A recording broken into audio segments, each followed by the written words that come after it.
नमस्कार, सी न्यूज भारत में आप सभी का एक बार फिर से स्वागत है। न्यूज बुलेटिन में शुरुआत होगी कन्नौज से, जहां मुख्यमंत्री योगी आदित्यनाथ के आदेश के बाद ताबड़तोड़ चेकिंग अभियान चलाया गया।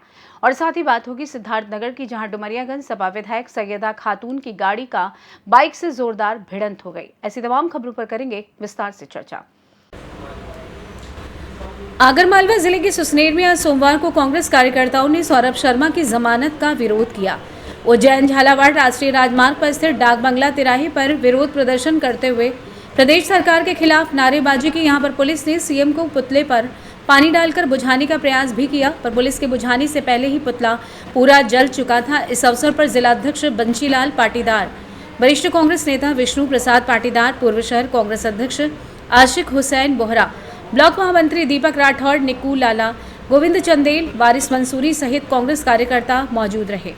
मध्य प्रदेश के बहुचर्चित भ्रष्टाचार के मामले में परिवहन विभाग में पूर्व आरक्षक सौरभ शर्मा को लोकायुक्त कोर्ट से जमानत मिलने को लेकर सियासत तेज है। कांग्रेस इसका जगह जगह विरोध कर रही है और प्रदेश सरकार पर आरोप लगा रही है। जिलाध्यक्ष बंशीलाल पाटीदार ने भाजपा की सरकार में भ्रष्टाचार बढ़ रहा है, जनता की काली कमाई लूटी जा रही है। पुलिस प्रशासन सौरभ शर्मा जैसे लोगों के खिलाफ चालान तक जमा नहीं कर पाई। जब तक भाजपा के शासन में ठेका पद्धति बंद नहीं कर देंगे, तब तक कांग्रेस पार्टी लड़ाई लड़ती रहेगी। आगरमालवा से सी न्यूज संवाददाता अर्श अहमद कुरैशी की रिपोर्ट। शहर की कृषि उपज मंडी स्थित रियार्ड में सोमवार को अचानक भीषण आग लग गई। आग इतनी विकराल थी कि फायर ब्रिगेड की 5 गाड़ियों के लगातार प्रयासों के बावजूद भी उस पर काबू नहीं पाया जा सका। घटना की जानकारी जैसे ही मिली, मंडी में अफरा तफरी मच गई। व्यापारी मौके पर पहुंचे और फायर ब्रिगेड को सूचित किया गया। तेज हवाओं के कारण आग ने तेजी से फैलते हुए पूरे यार्ड को अपनी चपेट में ले लिया, जिससे बचाव कार्यों में भारी दिक्कतें आई। घटना की गंभीरता को देखते हुए उपखंड अधिकारी दिव्यांश सिंह, पुलिस उप अधीक्षक राजेश कसाना और विधायक शंकर सिंह रावत मौके पर पहुंचे और हालात का जायजा लिया। प्रशासन ने तुरंत आसपास की फैक्ट्रियों और संस्थानों से सहयोग मांगा। अल्ट्राटेक सीमेंट फैक्ट्री और विजयनगर नगरपालिका से अतिरिक्त फायर ब्रिगेड को बुलाया गया। रुई के गट्ठों को बचाने के लिए जेसीबी मशीनों का सहारा लिया गया, ताकि आग सड़क पर ना पहुंचे। सौभाग्यवश कोई जनहानि नहीं हुई, लेकिन लाखों रुपए की रुई जलकर खाक हो गई। प्रशासन मौके पर मौजूद है और राहत व नियंत्रण कार्य लगातार जारी है। ब्यावर से सी न्यूज संवाददाता शैलेश शर्मा की रिपोर्ट। धुले तालुका में 131 ग्राम पंचायतों के सरपंच पद के आरक्षण के लिए आज तहसील कार्यालय परिसर में ड्रॉ निकाला गया। इसमें बोरविहिर और गरटाट गांव में अनुसूचित जाति के लिए, फगने बेहड़ी गांव में अनुसूचित जनजाति के लिए, जबकि कुसुम्बा गोंडूर नवल नगर गांव में सामान्य वर्ग से सरपंच मिलेगा। सरपंच आरक्षण पद के लिए ड्रॉ कक्षा 5 में पढ़ने वाले छात्र विराट विनोद चौहान द्वारा निकाला गया। इस अवसर पर विभिन्न राजनीतिक दलों के प्रतिनिधि, सरपंच, ग्राम पंचायत सदस्य और अन्य नागरिक बड़ी संख्या में मौजूद रहे। जानते हैं इस विषय में अरुण शेवाले का क्या कुछ कहना था।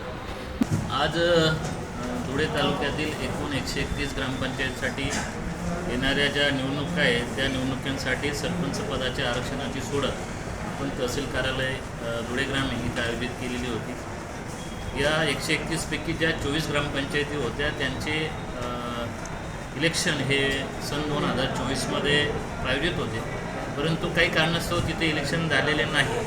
त्यामुळे सन 2000 ते 2025 मध्ये त्या 24 ग्रामपंचायतींना जे आरक्षण लागू केलेले होते तेच आरक्षण पुन्हा 131 पैकी 24 ग्रामपंचायतीला आपण या ठिकाणी लागू केलेलं। एकूण 131 पैकी अनुसूचित जातीसाठी 7 ग्रामपंचायती होत्या, अनुसूचित जमातीसाठी 21 ग्रामपंचायती होत्या, नंतर नागरिकांचा मागास प्रवर्गासाठी 36 ग्रामपंचायती होत्या आणि सर्वसाधारणसाठी 67 ग्रामपंचायती। असं आपण सर्व राजकीय पदाधिकारी, ग्रामपंचायतीचे सदस्य, माजी आजी सरपंच यांच्या समक्ष आपण या ठिकाणी सोडत काढलेली आहे। महाराष्ट्र धुले से सी न्यूज संवाददाता नीलेश परदेशी की रिपोर्ट। रामनवमी पर्व के मद्देनजर डीआईजी, उपायुक्त और पुलिस अधीक्षक ने रामनवमी जुलूस में प्रतिनियुक्त सभी दंडाधिकारी, पुलिस पदाधिकारियों के साथ संयुक्त ब्रीफिंग की, दिए आवश्यक दिशा निर्देश। रामनवमी पर्व के मद्देनजर पुलिस लाइन में डीआईजी संजीव कुमार, उपायुक्त नैन्सी सहाय और पुलिस अधीक्षक अरविंद कुमार सिंह ने रामनवमी जुलूस में प्रतिनियुक्ति सभी दंडाधिकारी, पुलिस पदाधिकारी के साथ संयुक्त ब्रीफिंग की और आवश्यक दिशा निर्देश दिए। डीआईजी संजीव कुमार ने उपस्थित पदाधिकारियों को संबोधित करते हुए कहा कि आप सभी को रामनवमी जुलूस के दौरान अपने कर्तव्यों और अपने प्रतिनियुक्त स्थल की जानकारी दे दी गई है। आप सभी को रामनवमी के जुलूस खत्म होने तक अलर्ट रहना है। किसी भी परिस्थिति में लापरवाही नहीं बरतनी चाहिए। आप सभी अपने सीनियर के संपर्क में रहेंगे और दिए गए दिशा निर्देशों का पालन करेंगे। उपायुक्त नैन्सी सहाय ने कहा कि आप सभी के लिए अगले 36 घंटे बेहद महत्वपूर्ण हैं। आप सभी को मिलकर अच्छे ढंग से शांतिपूर्ण तरीके से रामनवमी जुलूस को संपन्न करना है। जुलूस के दौरान घटित होने वाली हर छोटी से छोटी घटना को कंट्रोल रूम से सूचित करेंगे। वहीं उन्होंने कहा कि जुलूस के दौरान भीड़ से शांतिपूर्ण तरीके से हैंडल करनी है। अपनी ड्यूटी से नदारद पाए जाने वाले पदाधिकारी के ऊपर कठोर कार्रवाई की जाएगी। किसी भी प्रकार की लापरवाही बर्दाश्त नहीं की जाएगी। किसी भी परिस्थिति में शांति एवं संयम से धैर्य के साथ काम करना है। आपके खाने पीने की व्यवस्था कर दी गई है। किसी भी प्रकार की कोई समस्या हो तो तुरंत कंट्रोल रूम को सूचित करेंगे। पुलिस अधीक्षक अरविंद कुमार सिंह ने कहा कि पूरे शहर में 22 जोन बनाए गए हैं। सभी जोन में डीएसपी रैंक के पदाधिकारी की प्रतिनियुक्ति की गई है। किसी भी प्रकार का कोई इश्यू हो तो कंट्रोल रूम को सूचित करेंगे। रामनवमी जुलूस को निरंतर गतिशील रखेंगे। उन्होंने कहा कि बंशीलाल चौक, झंडा चौक, ग्वालटोली चौक और इंद्रपुरी चौक में चारों ओर से जुलूस का आगमन होता है। चौराहों पर आने वाले जुलूसों को एक एक करके बढ़ाने का काम करेंगे। किसी भी प्रकार की अफवाह पर ध्यान नहीं देंगे। ब्रीफिंग के दौरान डीआईजी संजीव कुमार, उपायुक्त नैन्सी सहाय, पुलिस अधीक्षक अरविंद कुमार सिंह, डीडीसी इश्तियाक अहमद, अपर समाहर्ता संतोष सिंह सहित सभी प्रशासनिक व पुलिस पदाधिकारी व अन्य अधिकारी व कर्मी मौजूद रहे। सिलसिला वो कल रात 12 बजे हम लोग एक टेंटेटिव, अगर हम लोग टाइमली बहुत अच्छे से मूव करा पाए सभी अखाड़ों को, तो कल देर रात तक ख़त्म होने की हम लोग कोशिश करते हैं हर वर्ष। और इसमें हाँ, जितना जल्दी आप जो हमारे जुलूस हैं उनको मूव कराने में जितना हम लोग एफर्ट डालेंगे और अच्छे से करेंगे, उतना जल्दी हम लोग जुलूस का समापन कर पाएंगे, ताकि एक ओवर एग्जॉशन ना हो। 12 कल रात 12 मिनिमम बचता है, लेकिन उससे आगे हम कोशिश करें कि हम लोग उसको कल रात तक सभी को ख़त्म कर पाएँ। जो बातें एसपी साहब ने कही आपके ड्यूटी के पोजीशन को लेके, जो भी मैजिस्ट्रेट्स हैं, पुलिस पदाधिकारी हैं और फोर्स है अपने अपने पोजीशंस पे रहेंगे। जो आपका खाना है वो आपको ऑन स्पॉट वहीं पर दे दिया जाएगा। ड्राई राशन जो फोर्स के लिए है वो यहाँ से कलेक्ट कर सकते हैं। सबको पता है कि जैसे एसपी साहब ने बताया, आपको पॉइंट वाइज बता दिया कि हर एक जगह जहाँ आपकी ड्यूटी है वहाँ आपको करना क्या है। कई लोगों ने अपने पॉइंट्स को देख भी लिए होंगे कि आपकी ड्यूटी कहाँ है। सबसे पहले ये इंपॉर्टेंट तय करना है कि आपकी ड्यूटी कहाँ है और करना क्या है, नंबर 1। नंबर 2, जो सबसे इंपॉर्टेंट चीज है कि अगले 32 घंटे, मतलब अगले 32 घंटे आपको ऑन टोज रहना है। ऑन टोज मतलब आपको तत्पर रहना है। अब हमारा सबसे इंपॉर्टेंट यही काम है। कई बार होता क्या है कि हम लोग को ड्यूटी बढ़ जाती है, मिल जाती है, हम लोग को लगता है अरे ये जुलूस तो कल शाम में आएगा या सुबह आने वाला है, ये रात भर हमारी ड्यूटी नहीं है तो हमें यहां क्यों रहना है। ये अपने दिमाग से एकदम निकाल दीजिएगा, क्योंकि कभी भी जुलूस वाले जगह पे तो प्रॉब्लम सब कम से कम होता है। उस वक्त तो आप नॉर्मली तत्पर रहते हैं। जहां आदमी तत्पर नहीं रहता है वहीं कुछ इश्यूज होता है, और इशू होने पर आपको वहां रहना है। हजारीबाग से सी न्यूज संवाददाता मुकेश सिंह की रिपोर्ट। कन्नौज में मुख्यमंत्री योगी आदित्यनाथ के आदेश के बाद कन्नौज जिले में चलाया जा रहा ताबड़तोड़ चेकिंग अभियान, कई बैटरी रिक्शा और ऑटो किए जा रहे सीज। वहीं यातायात प्रभारी आफाक खान लगातार अभियान चला रहे हैं, जिस पर लगाम लगाई जा रही है दुर्घटनाओं पर और अपराध पर भी। पुलिस अधीक्षक विनोद कुमार सिंह के निर्देशानुसार अपर पुलिस अधीक्षक अजय कुमार के कुशल पर्यवेक्षण में क्षेत्राधिकारी यातायात कुलबीर सिंह के नेतृत्व में यातायात प्रभारी आफाक खां द्वारा अपनी टीम के साथ बैकट्रेन के सराय मीरा बस स्टैंड के आसपास विशेष वाहन चेकिंग अभियान चलाया गया। अवैध रूप से खड़े वाहनों के चालान किए गए। कई वाहनों को चेक किया गया जिसमें कागजात पूरे नहीं थे, उन पर भी कार्रवाई हुई। वहीं 2 वाहन चालक नशे की हालत में पाए गए। दोनों वाहनों को कोतवाली में निरुद्ध कर दिया गया है। यातायात प्रभारी द्वारा वाहन चालकों को जागरूक भी किया गया। मुख्य सड़क पर रोडवेज बस को खड़ा कर सवारियां भर रहे चालकों को चालान किए गए। यातायात प्रभारी द्वारा बताया गया कि कई ई रिक्शा जिन पर नंबर प्लेट डीलर द्वारा जारी कर दी गई है, परंतु एआरटीओ कार्यालय से रजिस्ट्रेशन सर्टिफिकेट जारी नहीं हुआ।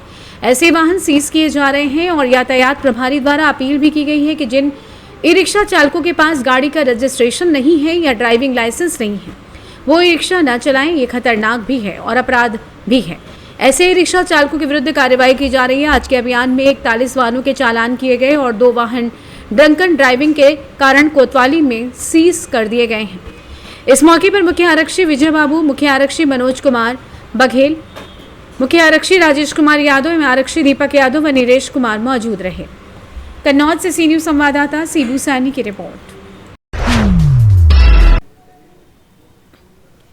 सारंगपुर के समीप ग्राम बागचा की घटना, जहां पर एक किसान के खेत में शॉर्ट सर्किट की वजह से खेत में खड़ी फसल प्याज पूरी तरह जलकर नष्ट हो चुके हैं। किसान राजेंद्र सिंह राजपूत का कहना है कि यह घटना दिन के करीब 10 से 10:30 के बीच की है।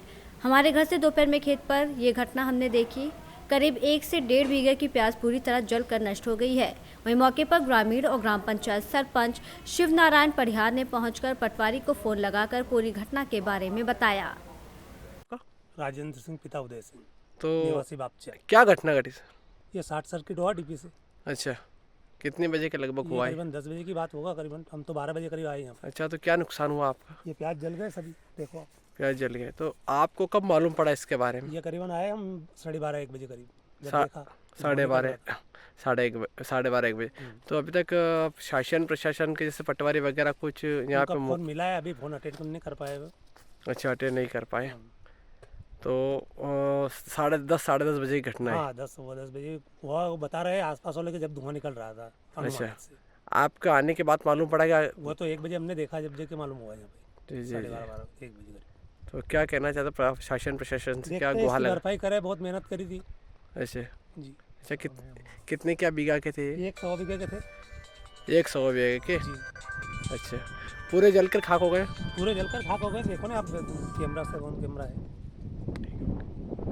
यहाँ पे जो ग्राम प्रधान वगैरह कोई आए थे क्या? जी, सरपंच साहब आए थे। जी जी जी शिव नारायण जी परिहार है हमारे जी जी जी जी। उन्होंने अच्छा, देखा भी सही। क्या आश्वासन दिया उन्होंने? उन्होंने बताया कि मैं पटवारी जी को फोन लगाता हूँ, जी, मंत्री जी को बोला कि जो भी होगा उसकी ठीक कार्रवाई कर करेंगे। ठीक है ठीक है। ठीक, ये शॉर्ट सर्किट हुआ, वो देख के गए। जी। डीपी का डीएम उतर रहा है, वो जल रहा है, वो उस। अच्छा, आपने एमपी वगैरह में फ़ोन लगाया? हाँ, सरपंच साहब ने कांटेक्ट किया है सुबह साहब से। जी बात भी हुई है उनकी। जी, ठीक है। तो जो डीपी में जो शॉर्ट सर्किट जो तार गिरे हैं उनके वो बारे अभी गिरा हुआ दिख रहा है। जी, ठीक है, तो उनके बारे में बताया उनको आपने? बताया, सूचित कर दिया था सुब्रैया साहब को। सारंगपुर से सी न्यूज संवाददाता नागेश्वर पाटीदार की रिपोर्ट।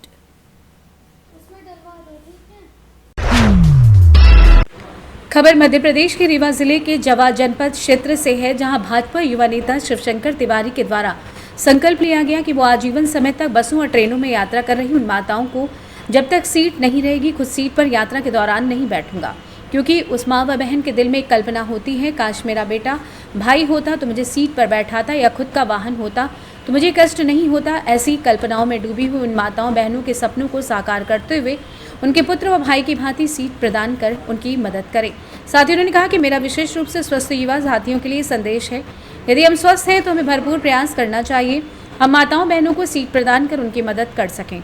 साथ ही उन्होंने कहा कि हमें अपने लफ्ज़ों का इस्तेमाल हिफाजत से करना चाहिए, क्योंकि ये लफ्ज़ हमारी परवरिश का बेहतरीन सबूत होते हैं। गुरु पितुमा तुम हे स भवानी, प्रणवो दीन बंधु दिन दानी। सभी साथियों को जय श्री राम, नमो राघवाय। पूज्य गुरुदेव भगवान की कृपा से और उन्हीं के प्रेरणा से आज आप सबके बीच में एक संदेश जो समाज के लिए तो सही है पर हमारे लिए बहुत कठोर है, पूरे जीवन के लिए संघर्ष है। और आज ये एक मंच पर आकर के सोशल मीडिया के माध्यम से ये संकल्प ले रहा हूँ। नवरात्रि का समय समापन की ओर है, कल रामनवमी थी और आज ये संकल्प ले रहा हूँ कि वर्तमान में बस और ट्रेनों में यात्रा करने वाली महिलाएं जो हमारी मातृ शक्तियाँ हैं, अव्यवस्थित रूप से जब बेचारी यात्रा करती हैं, और समाज का युवा नौजवान साथियों के लिए संदेश है, क्योंकि मैं भी एक युवक नौजवान व्यक्ति ही हूँ, तो आत्मसार करते हुए ये हमारा संकल्प है कि आज के पर्यंत बाद सतत हमेशा के लिए संकल्प है कि बसों और ट्रेनों में यात्रा करते समय तब तक सीट में नहीं बैठूंगा, भले मुझे सीट मिले, सीट प्राप्त रहे, टिकट रहती है, सारी व्यवस्था के साथ रहूं, मगर जब तक मातृशक्ति एवं महिलाएं, वो भी वयोवृद्ध पुरुष के लिए भी ये संकल्प। रीवा से सी न्यूज संवाददाता अर्जुन तिवारी की रिपोर्ट। युवा समाज सेवी अविराज ने रीवा नगर निगम आयुक्त को पत्र लिखकर शहर में आमजन को राहत दिलाने हेतु पानी की समुचित व्यवस्था की मांग की है।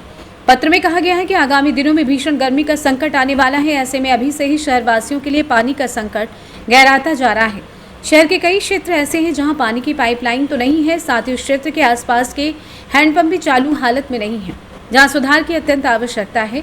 साथ ही पानी के लिए आमजन को काफी दूर से पानी लाना पड़ रहा है। इस हेतु इस पर संज्ञान लेकर जल्द सुधार करने की आवश्यकता है। साथ ही शहर में दूर दराज से आने वाले राहगीरों व आमजन को पीने के पानी के लिए काफी परेशान होना पड़ता है, जिस हेतु शहर के सार्वजनिक क्षेत्रों में प्याऊ खुलवाने की अत्यंत आवश्यकता है, जिससे आमजन को शुद्ध पेयजल आसानी से मिल सके। उन्होंने इस मांग पर जल्द कार्रवाई की मांग की है। जानते हैं समाज सेवी अविराज युवा का क्या कुछ कहना था।